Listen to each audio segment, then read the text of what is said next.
This Talking Flutes podcast is kindly sponsored by Trevor James Flutes, making life sound beautiful. You can show them some flute love by following them on Instagram at TJ Flutes, Trevor James Flutes on Facebook, and at trevorjamesflutes.com.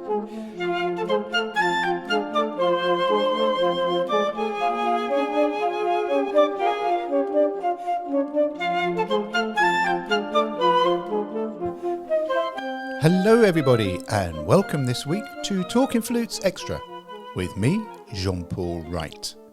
Firstly, I'd like to thank everybody who has sent in suggestions on podcast topics and future guests. As Claire and I mentioned on our 200th podcast, it's getting ever more difficult over 4 years, the last 4 years that is, to come up with new content. However, thanks to you lovely people, more suggestions and ideas are still coming in. So thank you. Can I remind you to like and rate the podcast on whatever provider you're listening to this on, as this helps the various pesky algorithms to kick into action. So this week, I've just mentioned how hard it is to continually come up with content. Well, this lady has been giving online flute advice and performance tips for many, many years. Dr. Angela Kinney McBrearty, otherwise known as Dr. Flute, is your go-to website and YouTube channel for advice on everything flute related. She is Assistant Professor of Flute at Houghton College, where she also teaches classes in instrumental methods and secondary methods. As a performer, Dr. McBrearty plays in the AMA Flute Trio and the innovative Roan Trio, which performs using multimedia and dance as part of the programme. She is also founder-conductor of the Crystal City Flute Choir, which frequently performs in the central New York region. She's had articles published and appeared in Flute Talk and the PMEA News. Dr. McBrearty currently publishes articles at drflute.com and videos at youtube.com/drflute, as well as other teaching platforms.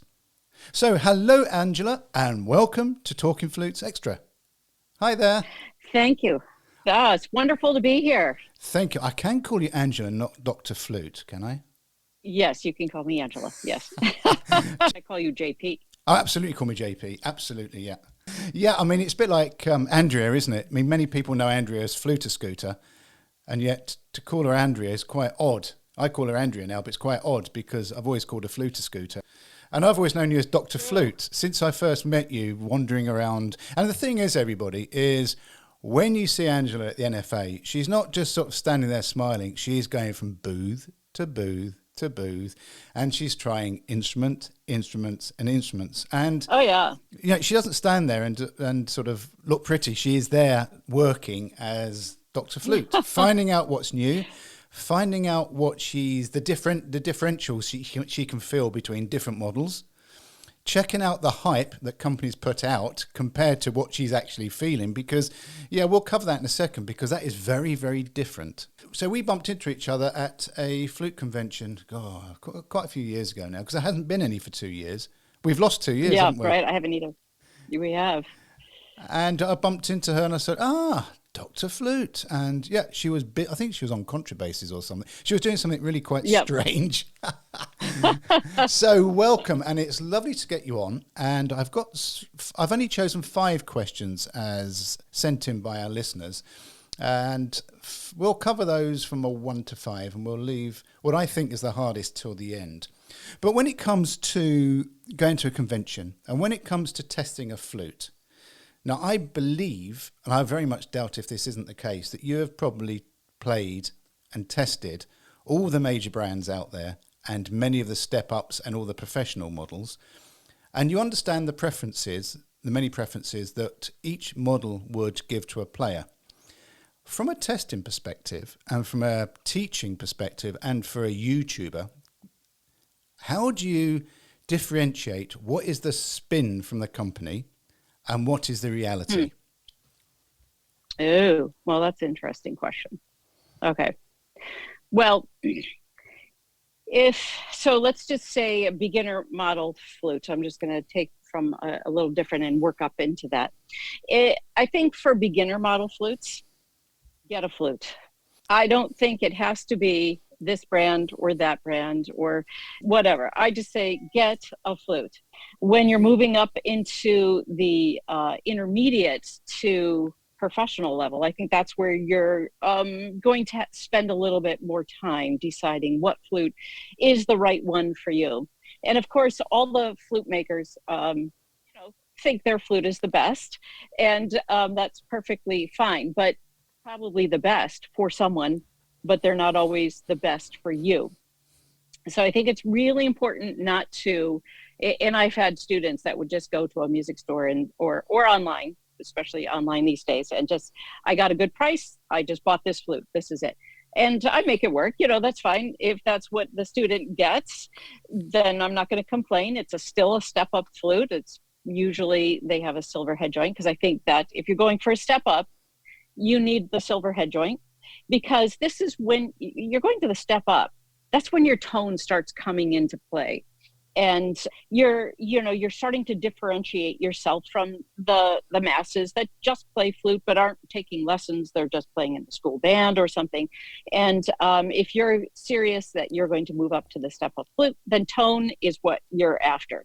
So you need to find the right flute that works for your embouchure. And as we all know, our embouchures, our lip shape is different. And I have really found that, oh, look, in this low register, this flute looks really well for you. But when that student moves, their embouchure changes in such a way that up the octave, a flute doesn't work for them in a particular brand. So, as a step-up flute, the main thing is, number one, go working on getting a step-up flute, being very much in shape.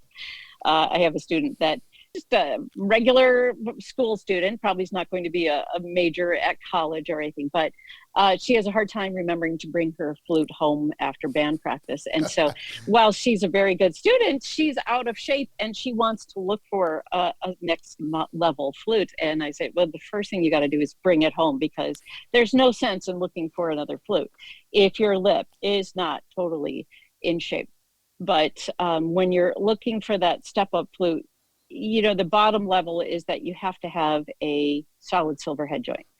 And then it's a money thing. If you can spend more money and get a solid flute body as well, you're going to be a much happier person. But as far as the different flute makers go, it just depends the cut of the head joint and the steepness of the lip plate. Those are all factors that if you're moving to a step up, I'm not positive, like my students that go to the step up need to know all those particulars about the cut of the head joint and the circle and the lip, what all those things mean, because it bogs them down too much. They just need to get about 4 different flutes and try them out and find the one that works for them. And I always tell them, bring them to me, let me hear you with them, because their parents aren't really savvy in that world, and they don't really know. So I like to work with them to make sure they pick it out. So let's not go to professional flutes, because now we're talking really twee, and I know, we're talking minutiae, and we're talking your ear and your feelings, and I know you've done quite a lot of work. Yeah, it is totally. I like your vibe and your guidance to your students in that go out, understand what you're looking for in the step up. Don't necessarily be blown away by the name on the barrel. Go by what you're feeling. If you feel that this flute or this flute feels really good for you, then take them both on APRO, whatever it is you call it, on consignment, and take it back to you, right. And you can listen to it with a critical ear. Because as you rightly say, with parents, I mean, their Johnny or Jane or whoever it is sounds great on everything. Right. Yep. They don't know what they're listening for. And I like to use their opinions where they can say, I'll ask them, can you hear the difference between these two and this student? So that they feel like they're part of it too. I want their input. Because after all, they're the ones forking over the money for it. So you want to have some input. Until you get up to the professional levels, and there are real personal preferences, and they can be quite defined between the Boston American models and the Japanese models, because sort of the two areas, right. the world areas of sort of Japan and right. Boston, and they're very different in what they give to the musician, but there is no right or no wrong. And Right. comes down to the personal preference. But that step up is, as you rightly say, Right. there's a key, and that key is, as you sort of eloquently put, it's down to tonal response and what's going to come out. Because that's when you're growing up, isn't it? You're hitting musical puberty. Right. Yes, exactly. That's so true. And have you ever had any horror stories? Horror stories, not particularly. I've had ones that I didn't think it was the right flute for them, but they've already spent the money, so I'm going to make it work, and almost always it's better than what they had. It's better than the student model flute. I just think that maybe it closed up their sound rather than helped their sound open up, or something about the lip plate. It just didn't seem the right instrument for them. But hey, if that's what they have, I'm certainly not going to make the student feel bad about that. But it's sound. I had a student bring to me a beginner flute that was just atrocious, and it was brand new, and it couldn't be played. I finally said, because it's a beginner, I don't know if it's the flute or you. And I said, okay, I just got to take this flute. And then I played it. Like, I couldn't make a sound on that thing at all. And I had to gently tell the parents that, okay, so it was from a company that doesn't normally make flutes. The parents just thought, well, this is good. I'll just buy this cheap flute from this company that is not a music company. And, it was so bad. It was so bad. We cannot underestimate the importance of the critical ear of the teacher rather than the parents. Yes, you're exactly right. The parents pay the bill, but the parents need to be paying for an investment, and that investment, unless the parents are musical, really should come from the advice and guidance of the teacher. Right. The critical ear. Yes, exactly. Where am I? Sorry, I forgot to ask. Where am I dialing in? I live in New York State. And just to explain that a little bit, because I know you're probably very savvy about New York State, but going to other states, if I go to Michigan and say I'm from New York, they automatically think I'm from New York City. And New York State is large. So I'm probably about 4 or 5 hours from downtown New York City. I'm way upstate. Wow. So I'm way out in the country in a little tiny town called Corning.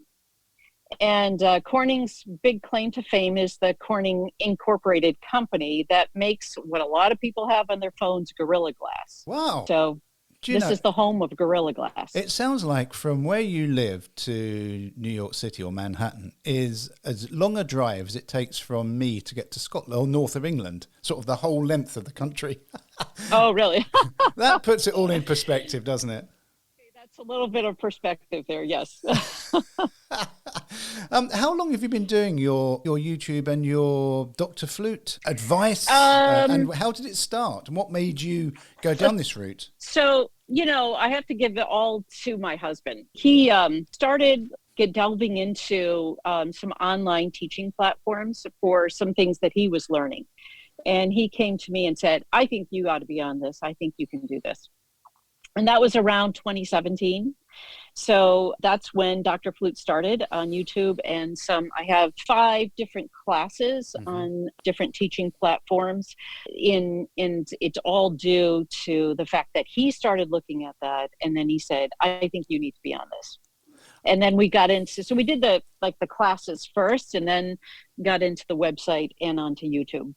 And it really is a reference site. I was saying with Claire a few weeks ago when we hit our 200th podcast that it's struggled. Oh, wow. It's a struggle to come up with content because yeah, certainly with what you're doing where you have to be very specific, Claire and I will speak to a guest and we'll have a chat and there's other things to talk about. But when you're doing content which is based around a specific teaching or educational point, that must be very hard to actually plan ahead.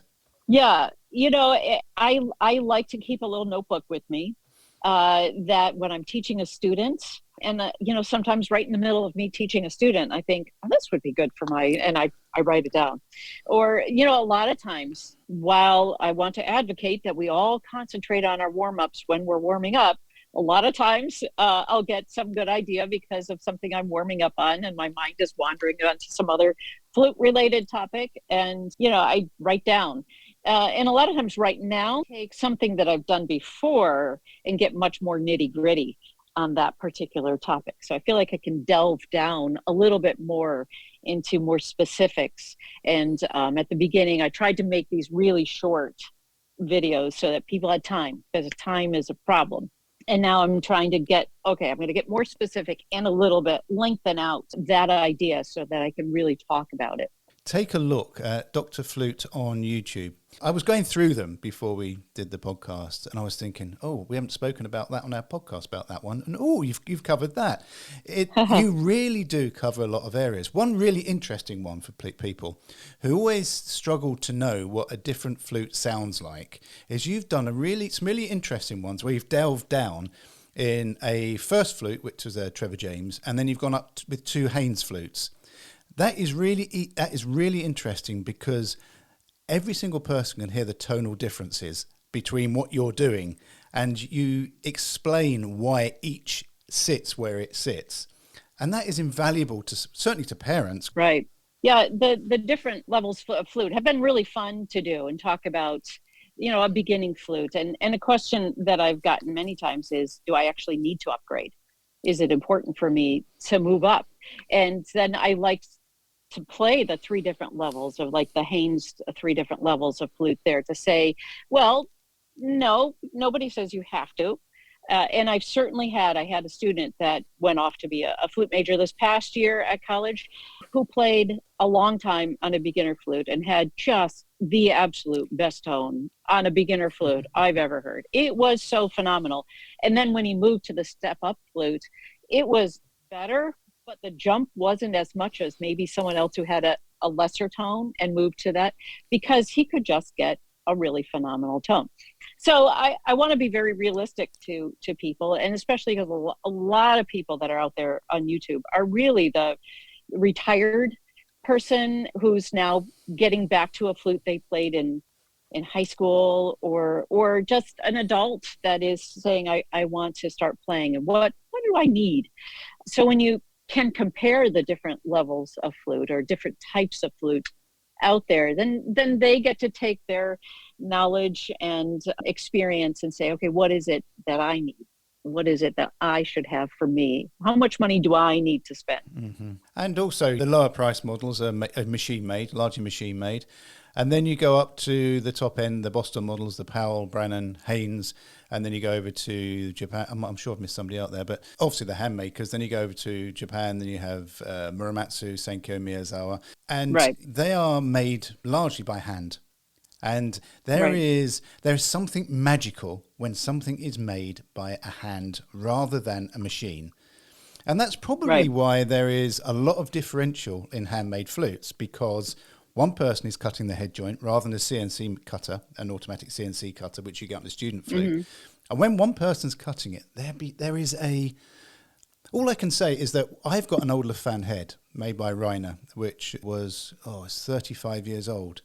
And when our technical director, David, at TJ, looked at it, he said there's so many cutting imperfections in the head joint, but my word, it sings. It absolutely sings. And it's handmade. So the difference between a handmade and factory made is huge. But you make a very fair point.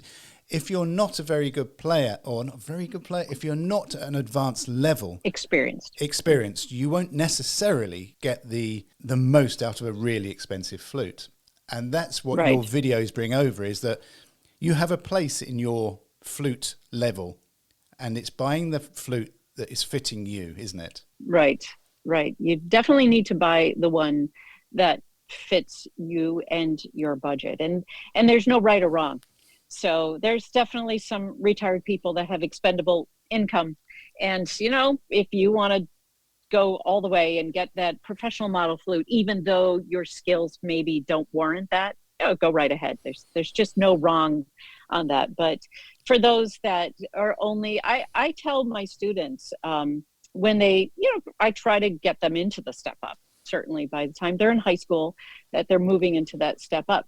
But for those that are not going to be music majors at college, I definitely say, let's pick out the best one for you, because this could be your forever flute. This is the one you have for the rest of your life until you're, you have that expendable income and you want to move up. But let's just say you don't. Let's pick the right one for you because it can last forever. Let's look at that forever flute. I mean, we're tarts, aren't we? Is that we'll go to a flute convention, oh, that's gorgeous, or oh, I love that wooden flute, and you just go from. I mean, putting a handmade head joint on in itself is just sort of could be transformative. Right. But we seem to fall in love a lot at conventions when there's this huge array of instruments out there. But I have my forever flute, and it's the Reiner Lefan head, where it's white gold, and a really old Matiki inline flute. Obviously, they don't make Matiki anymore, but that is my forever, which is a bit weird because I own a flute company, which is called John James. But yeah, that forever flute, have you found your forever? Because you're on Haynes, aren't you? But have you found your forever? Yes. Yeah, well, definitely the grass is always greener.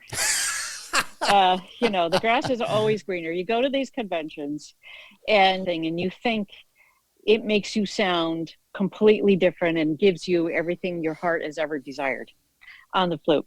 I really found, though, that when apart from a convention experience where it's just flute all the time, and these phenomenal flutes are always hanging around the convention hall, playing every excerpt imaginable from memory, and you're shrinking in size the more you hear them play, and then you think, wait, I don't have that memorized. I better try. That flute sounds phenomenal. Let me go try that one. If you come back to your own home and your own environment and you have those flutes sent to you, I've really found that they don't sound as phenomenal in my own house as they do in that convention hall, in that environment. I have played a Haynes flute since early 20s. I've gotten a second Haynes, so I'm not playing the exact Haynes that I played at that time, but I play a Haynes right now, and I've had it for probably since the year 2000. So it is pretty much my forever flute. Barring some circumstances, that's my forever flute. I really love it. It is a Haynes head joint. What I like is the riser. I have a gold riser, and I think that just gives me that little bit of gold that I'm looking for in the sound department. And so, I think it's my forever. I wouldn't say it's my forever, but it's my forever right now. Until Chicago this year, yeah. Where something else was. That's right. Yeah. Yep, that's right. And that Chicago, by the way, everybody is NFA, and we're hoping very much that that everybody returns and it can be the NFA 50th anniversary NFA to beat all NFAs. So we really do hope that the world is back to normal. Yep. But what's interesting, you were talking about forever flutes. So obviously in the UK, a few years ago, most principal players in orchestras were playing on old French flutes, Louis Lots and Bonnevilles. Most of them have sort of disappeared and moved on to other instruments, but they still keep their forever flute, which I'm thinking about Gareth Davis, who principal of the LSO, who's a Haynes artist, but also has this most beautiful Louis Lot. And they keep They keep that as their forever, don't they? And it just gives you something different. So everybody, there is no, as Angela says, there is no right nor wrong. There is no best maker, because if there was, there'd only be one. But we all have personal preferences, don't we? And just like we all drive different cars, and we all like different kinds of artwork, and we all like different types of music. We all like different types of flute. So there is no right. That's right. No right. I just think when you're looking for a flute, the big thing is have someone else listen to it with you. Because sometimes they hear something you don't hear. I had a teacher at Eastman when I was there, and she said that she was picking out, I think it was a head joint. And it's a maker that doesn't make head joints anymore. And she thought they were phenomenal. And then she had someone listen to her, and they stepped way back. I'm not sure if they were in a recital hall she was trying them, but she said up close, phenomenal. When that person went to the back, they couldn't hear it. It sounded like a tiny, tiny sound. And she said that was very eye-opening for her, because to her ear, playing it sounded like the best ever. But then when you stepped away from that, it did not have the same carry effect through that. The sound kind of stopped. So she said, definitely, because I was thinking of picking out a head joint at that time. She said, have someone listen to it away from you, because that's a great experience to know that they're not, just because what you hear is not what someone else hears. Do you know, that's really interesting, and I'm going to go off piste there because you've taken me off piste, is choosing an instrument that doesn't sound good, as you say, 6 inches from your mouth. And the carry is that when you hear beautiful, beautiful flute players, when you go quite close to them, you hear quite a lot of air. And yet the further back you go, you're thinking, my word, that sound is carrying. And if you're sounding beautiful close up, the chances are you're not going to carry to the back of the auditorium. So there is so many different ways of sound projection. So you're exactly right with that flute. Don't necessarily buy or choose one that sounds beautiful to your ears, because you're not playing to your ears, you're playing to the audience. And as long as it's not your grandma, you're fine. Right. And I say grandmas because you could play really, well, I did this on a previous podcast, you could play really, really badly, but your grandma will always stand up and give you an encore. Oh, exactly. Yep. So should we move on to another question, Angela? Sure. And I want to say I'm a lover of bringing this one up because there's so many different variations, but I'm going to anyway because it's been sent in. Double tonguing and the many variations of question mark. Unfair question, I know, because there's so many different types of double tonguing. But I'm just going to pass the stage or the podcast over to you. And if you say it's too busy, it's too many, I don't want to put myself into a corner, that's fine. Over to you, my lady. All right. Well, I definitely have my ideas about double tonguing. And I know they're not everybody's ideas. And I would say that's absolutely fine. When I've had students come to me and say, or they've studied with someone else, like some of my college students or grad students, and they've studied with someone else and they come to me and I think there's an issue with their double tonguing. And I say, I would like you to try it like this. And they say, well, I've learned it this other way. And this is with a lot of issues that you've studied with someone else. And then a new teacher wants to change those things. I say, you know what? That's great. I'm not saying they're wrong. I'm just saying, try it this way. Because ultimately, we're just learning and picking up different tools to put in our tool basket so that when the occasion arises for when we're playing solos, we can pull the right tool to use at that time. And the tool I'm giving you might not be the right tool, but the one that the other teacher taught you might be at that time. So certainly there's some things I think are just the wrong way to teach this. But with double tonguing, I think there is more than one way. What I learned, so I remember playing Mozart concerto in high school and feeling like when I practiced the double tonguing, that the roof of my mouth just got sore or just tired. I felt like I wanted a massage on the roof of my mouth and I never could figure out why. And it took a long time for me to come up with, I eventually had to have a teacher who said, okay, I think you have a problem with your double tonguing. And she taught me how to do it differently. And it was absolutely eye-opening on the different levels because it changed just how I tongued as a single tongue as well. So I know there's the ideas between the lips and the doo-goo-doo-goos and the tu-tu-tu. Okay, I'm a tucka-tucka person, and so I'm going to deal with this as a tucka-tucka, TK-TK. So I think where you're putting your ta and where you put the ka on the roof of your mouth is really important. I know there's names for the roof of your mouth, parts of your roof of your mouth, but I'm a very plain person. I like to say, I don't care. Like when I'm talking about vibrato, I know vocalists, they know all the parts of the voice and this and that and the flap and the vocal cord. I don't care. All I want is I want to tell you where you feel it, because where you feel it is where you're going to do it. So that's the same with double tonguing. So I think because I do a tucka-tucka, first thing is where you put the ta. And if you say ta or ti and you don't get a nice little sparkly sound when you say that, your tongue is too far back. And almost all the time, that's the problem with double tonguing, is the ta is too far back.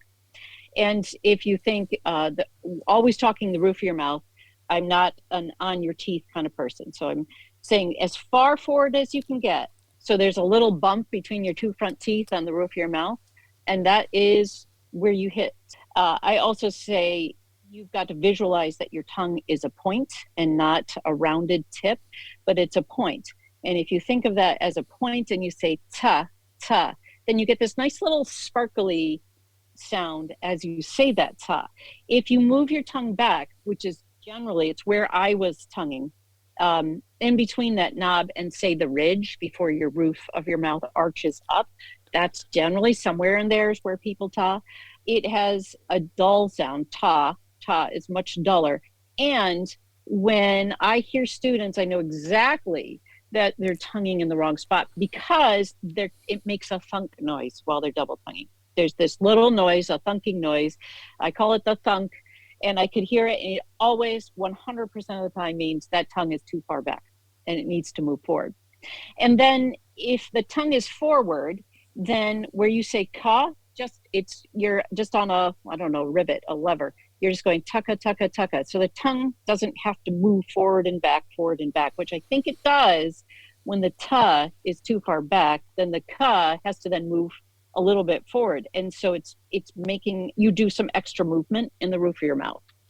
So I think if we keep the ta really far forward and the ka just where it falls without moving the tongue, then it's in the right spot to start with. And that's where I advocate that the ta and the ka are.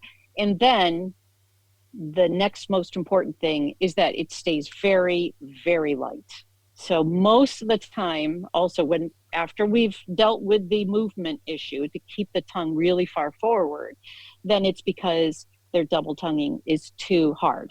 They're just too much of a ta, and it doesn't have to be. It needs to be really light. So the teacher that really taught me how to do this, Georgetta Mayola was her name, she said, you just say tucka tucka ta, do a 5, make it phrased properly, and you just say tucka tucka ta, tucka tucka ta, and then pick up your flute and do it on one note, tucka tucka ta, and then you say it again, and then you play, say, F up to C, and you try to do it at that speed and then back down, just in 5s, just to learn that you don't have to do all these machinations to actually get your double tonguing. And it's not this scary thing. Does that make sense? Oh, it does. It does. Do you think we overcomplicate it by going, you got tucka tucka ta, which tucka tucka ta, I get that, tucka tucka ta. But then, they'll say, well, but then there's tikka tikka tee, and then a tucka tucka ta, and tucka tucka ta, and tukka tukka da, and tikka tikka tee. And there's so many different variables depending on whereabouts you go. Do you just say, simplify it? Just do it, the tucka tucka ta. Because, as you say, it is very clear, very precise. And as you just described it, you can control it. Yeah, I definitely think so. If the teacher is get a certain color or sound out of, I wouldn't, not really dealing with this with my high school students, but with my college students, we can change that and say it needs to be a lighter doo-goo maybe through here. But for the most part, I want my default just to be tucka tucka ta. And another really big issue that I find that makes double tonguing complicated is that they make it what I call a henpeck. It's just tucka tucka ta. Because it's like you have to stop the airflow, double tonguing. And I think it's very eye-opening for students to say, no, you push the air through, not overblow. And then all of a sudden, when they realize, I've been holding all the air back, and it is a henpecking sound, when you push the air through that double tonguing passage, all of a sudden you get tone. Yeah. Your tone is coming through. And it's such a beautiful thing to see students recognize that. And like all the trouble they've had with double tonguing can be solved pretty quickly once they start paying attention to that. It's not some kind of issue that we sometimes have where it takes months of work. You can pretty much solve a double tonguing issue. You just pay attention to these little things. Wonderful. And let's not go into the triple tonguing because that's another level. Number question 3. And the evil twig is what I call the piccolo, because I struggle with this instrument. But the evil twig, piccolo playing, and how to cope with the feeling of needing to squeeze the higher up the register we go.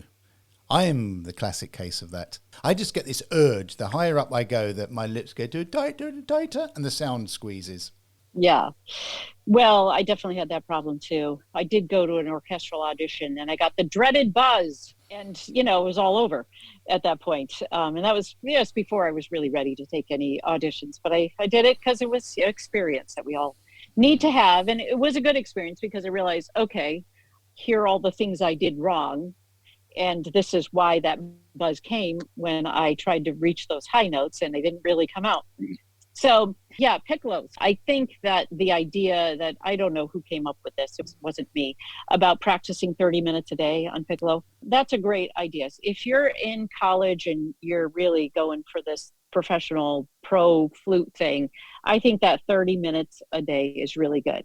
But one of the key things that really helped me figure out piccolo, because for a long time I did not even have a good piccolo, and now I have a really old, I don't know when they stopped making, but I have a Brannon piccolo. So I'm not sure they stopped making that at some point in time. It's still a good piccolo. I think there's better ones out there, but it's good enough. And so, when you're a lot of times playing the school's piccolo, they're not always in the best of shape. So I always thought, well, it's the instrument, it's not me. And I didn't feel like I could really work on it. Plus the fact I always thought I hated piccolo. And then I heard a phenomenal piccolo player playing in, I think it was the St. Louis Chamber Orchestra. And all of a sudden she was playing, soloing. I don't know what it was. It seemed like it was a Handel. I heard that gorgeous piccolo sound coming from her. And I thought, holy cow, piccolo is not what I thought it was. So I realized you could actually get a nice, warm, luscious, honey sound on a piccolo. And then that made me go on a search to find a piccolo that actually could do that. The first things you need to do when you're wanting to play piccolo and to build up to those high notes is you've got to build the lip. And that just comes from a lot of medium level playing. So almost all the time when kids get a piccolo, all they want to do is screech up to those high notes, or they're playing in marching band and they have to play loud and high. And that's really the worst thing to do. If you really want to play your high notes and to play them without that buzz and without pinching, it's building up to that. And the best way to build up to that, play a lot of medium etudes on that intermediate level, because they don't go up too high, they're not going too low, and you're just building that lip and building your skill. The second thing is to move it up on your lip a little bit higher than you do for your flute. So I didn't know that when I was first on my piccolo journey. And I eventually learned that it made a huge difference, because covering too much embouchure hole, but it felt good. It felt the right place because that's where my flute sat. And so I had the idea that it needed to be in that same exact spot. So that was eye-opening, because that does open up your sound a little bit. And then the other thing is support. So there's a book that I had to read to the kids when they were all younger. And it was it's a true story based on a man called Bowditch, who was a boy in the story. It's his life story in the sailing ships time. So we're talking 1700s. And he came up with the new way of navigating. So these ships wouldn't hit shoals, and some of his family members had drowned and all that. He never got to college, but he was such a phenomenal mathematician that he used the stars. And the line through the whole thing that he says all the time is, it's only a matter of mathematics. So in our house, when we're working on some problem, I say, well, it's only a matter of mathematics, even though I'm terrible at math. It's not my thing. But a lot of our flute problems, only a matter of support, or it's only a matter of breathing. If you want to, I tie those two together. Our high notes on flute and on piccolo, it's all based on support. If you don't have support, you're going to pinch till you're blue, and that dreaded buzz will be there. But to get your high notes is you have to have an amazing level of support. And I'm a big proponent of saying, why do we use the term support if we don't know what that term means? So many people do not know what that term means. I didn't know for a long time. I come from a whole family of brass players, 3 sisters, all playing trumpet. 2 parents were horn majors. I'm the only renegade that did not play a brass instrument. And I heard the term support and could not figure out what it meant for flute. And it was a lot of exploration before I found out support equals pressure.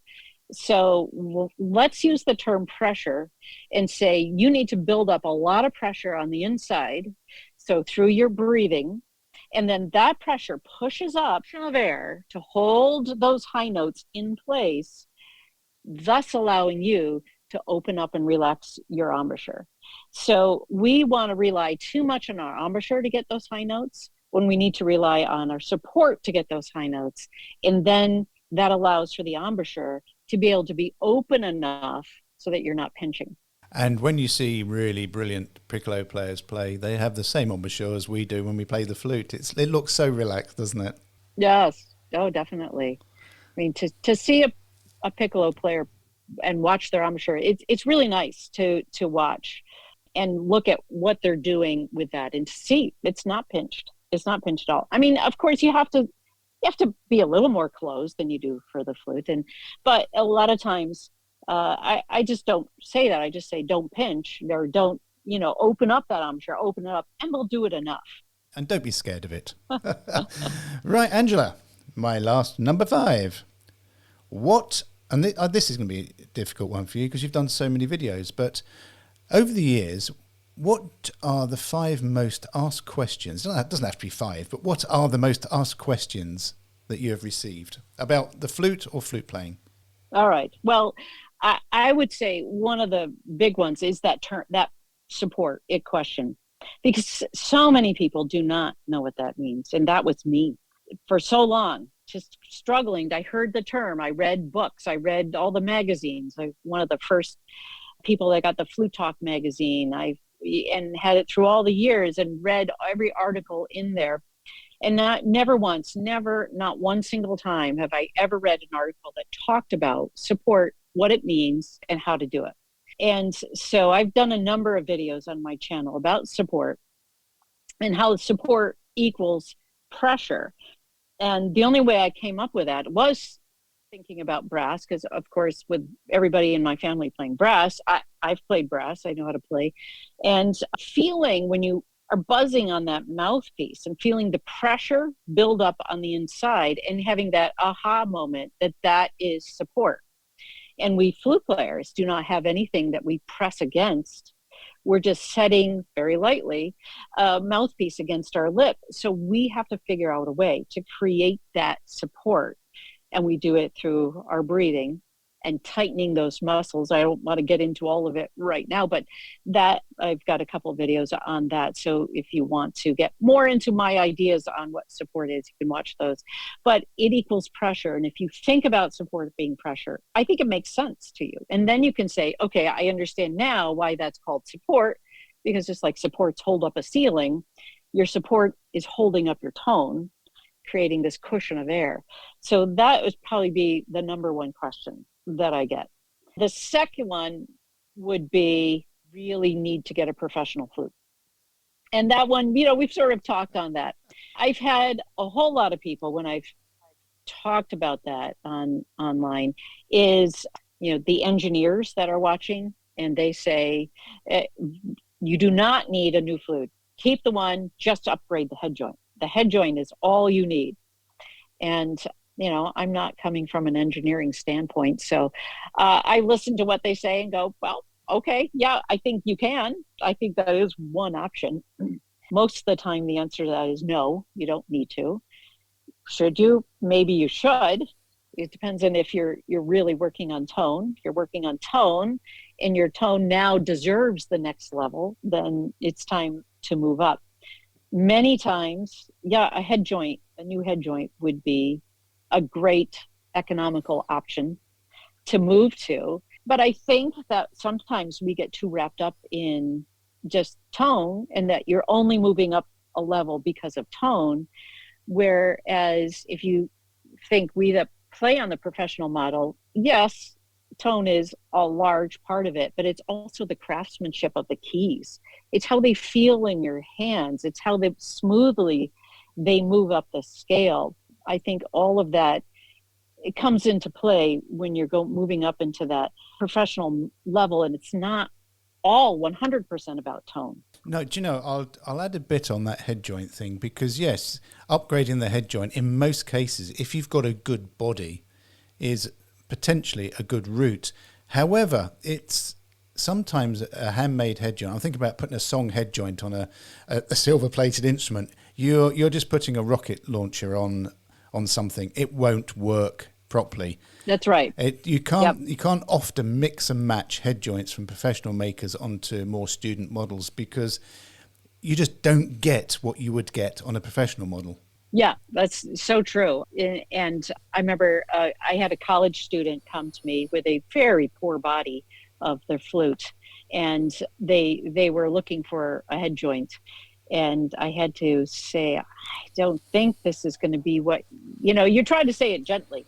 And you, in fact, need to spend a whole lot more money than you're thinking, because they're going to college and spending the money for that. And now I'm telling them their option, not going to work for them. So, there's a lot more factors involved than just tone and just move up to that next head joint. So all those engineers that are listening, we get it. We understand the science behind that. But there's a few more things involved. There is. I mean, I think every flute player says that the flute is fundamentally an easy instrument to play, but it's such a hard instrument to master because of exactly that. It's the sound. The sound is what predetermines me from you, from Denis Buryakov, Emmanuel Pahud. The sound of let's look at the sound first. Obviously, you've got interpretation, but let's not forget the facility, which you've just pointed out is as equal as to the sound, which is how you play the instrument. Does this flute, will it play quickly, quietly? And the higher up the instrument range you go, you are getting, it's like you're going from a bog standard Ford car, you're going to an Aston Martin, you're going to a Ferrari, you're going to Bugatti, you're going to a Rolls Royce. And the same thing applies in flute. You have these various different levels. And that's how you can measure yourself, really. Think about it as a car. Right. That's exactly right. I one time, before the family came along and I had excess income, I was looking for a really good bike. There was the lower level bikes and the upper level bikes, and the guy there knew to have me try the upper level bike first. So that when I went down and tried the lower level bike, not in any way feel like I could at all accept this lower level bike. It had to be the upper, because the gears, it was smooth, the shocks and all that kind of stuff. And that's kind of the way it is with the flutes too. When you play those professional model flutes and then you go back down, you're like, well, the action is just so phenomenal in the professional model flutes because of that handmade business, that it's hard to then move back down. It really is a holy moly moment, isn't it, when you're playing a really expensive handmade flute? I mean, even if we're just talking silver, a handmade silver flute, let's not go into the gold and the platinum and everything else, but and then when you move back to a lesser price category instrument, the fundamentals are, the difference, how it feels, the weight, and how it sounds is huge. That's so true. I would say the third most asked question, or I wouldn't say these are in any particular order, but is how do I get a better tone? That, of course, is all we flute players want. It's all about that luscious and a honey sound that comes out. And, I think there's a couple things that you just have to do to get a better tone that a lot of people don't. I know some of the beginner books, even today, I think, how are they still in these band books that these kids are using, where they show pictures of someone pulling their corners down or pulling their corners up? The most important thing is have a natural embouchure. I just told someone last night, an adult who was coming back to flute, and said, you look in the mirror and you close your mouth and you just see, what do you look like when you have a natural expression? And then you pick up your flute and you try to keep that as much as you can. Keep that natural expression. The second is more space between your teeth. It's amazing. You can change your tone in an instant if you just give more space between your teeth. And when the students pull their corners back, that closes their teeth. Pulling them down doesn't necessarily, but generally and I understand that when I get a student, especially if I don't get them until they're in high school and they've just been playing at school, in order to not play loudly in the upper register, they've learned to keep a very, very tiny embouchure. You let out a tiny stream of air, you're going to have sort of a softer sound in that upper register. And learning how now to play with your teeth much farther apart. So along with that, a bigger cavity on the inside of your mouth. In the low register, I like to say ooh in the upper, but still keeping space there is a really hard thing. And that's where it takes a while. I take away everybody's music. You don't get to play anything but these little exercises and you do them 3 or 4 times a day for 5-10 minutes because you have to change your embouchure. You have to change the way you're thinking about that. Is just opening up the teeth and the mouth and having more space. And then the other thing about getting a better tone, it all goes back to support, is people just use too much air in their playing, and you need to learn how to hold it in, which is where the pressure, the support comes in, is hold that air in. And if you do all those 3 things, you'll be well on your way to getting a better tone today. If you really want, and I strongly recommend though, that you nip over on the interweb and check out Angela's, because there is so many resources. I started counting the videos on YouTube and it got to the stage I was sort of flicking down. I ended up forgetting the numbers as I went along. There are loads. There are loads of teaching videos, practical videos and advice and guides that really it's a font. It's the place you'd go to if you want this information. And you can find that on her website on drflute.com. and the videos at youtube.com/Dr Flute again.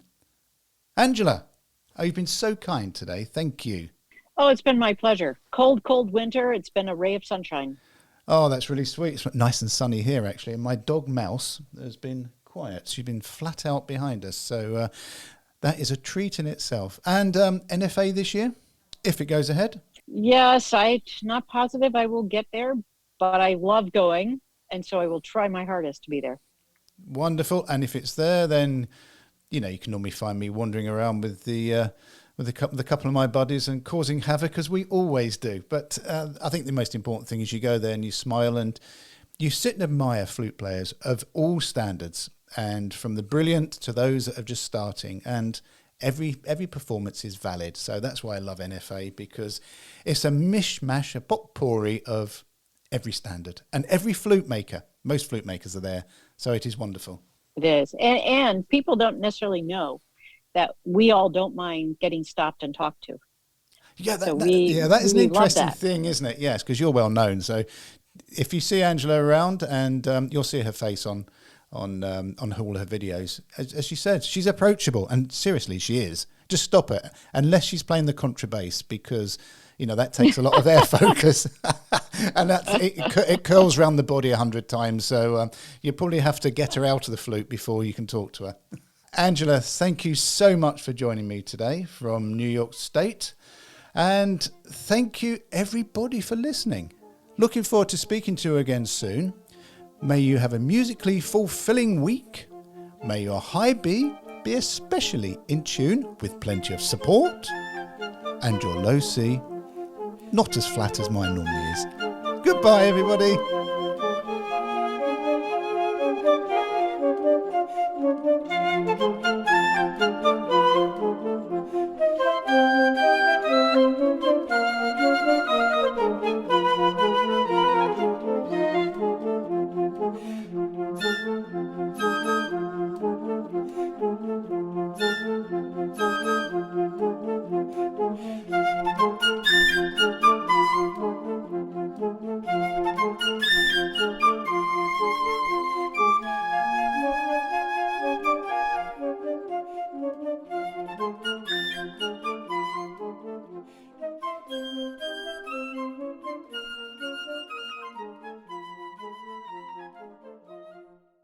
For information, visit trevorjamesflutes.com.